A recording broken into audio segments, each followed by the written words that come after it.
I always believed that horror stories only existed in movies or happened to other people. But that night, I experienced something I still can't explain. My travels had taken me to a small town in Eastern Europe.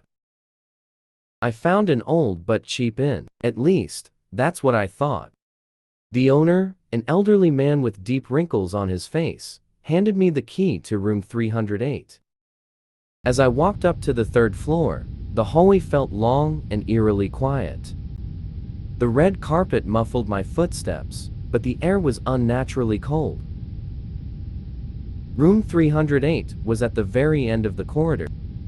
When I unlocked the door, everything seemed normal. Neatly made bed, closed window, and working lights. Exhausted from my journey, I got ready for bed, but as soon as I turned off the lights and lay down, I heard something. Footsteps, right above my room. I froze. I clearly remembered the innkeeper mentioning that the floor above me was empty. There were no guests staying there. I tried to ignore it, thinking maybe I was imagining things, but the sound didn't stop. Slow, deliberate steps, pacing back and forth. I convinced myself it was probably a hotel staff member doing some late-night work, but for some reason, I felt uneasy.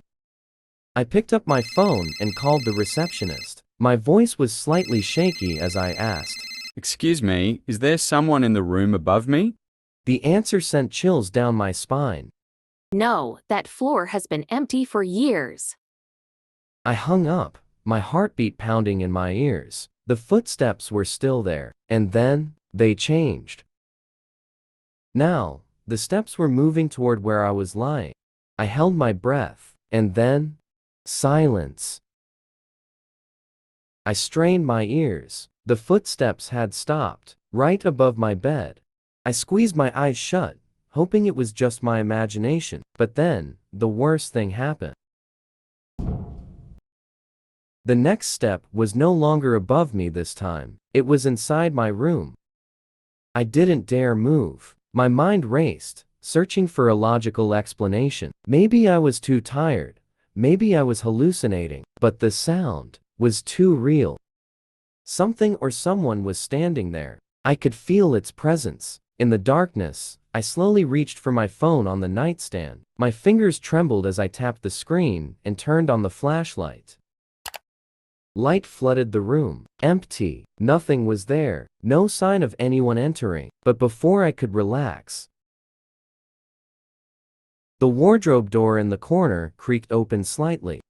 My blood ran cold. I was certain the wardrobe was completely shut when I entered. I tried to ignore it, but my eyes were glued to the dark gap behind the wooden door. I swallowed hard. Should I check? Holding my phone tightly, ready to run if something jumped out, I took a slow step forward. The air on my fingers grew colder as I reached for the wardrobe handle. One deep breath, and then the wardrobe door slammed open by itself. I stumbled back, nearly dropping my flashlight. My heart pounded wildly. Inside, nothing. I stood frozen, confused and terrified. But before I could process what was happening, I heard something else, this time right behind me. "Why are you here?" A whisper, right next to my ear. I spun around instantly, but no one was there.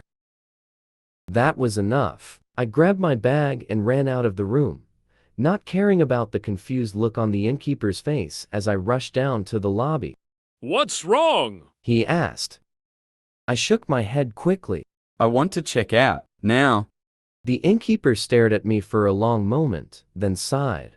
"You heard it too, didn't you?" I froze. "That room!" He said quietly. "People always hear footsteps there. No one knows why. But what makes it even stranger?" He looked at me with a serious expression. "That room doesn't have a floor above it."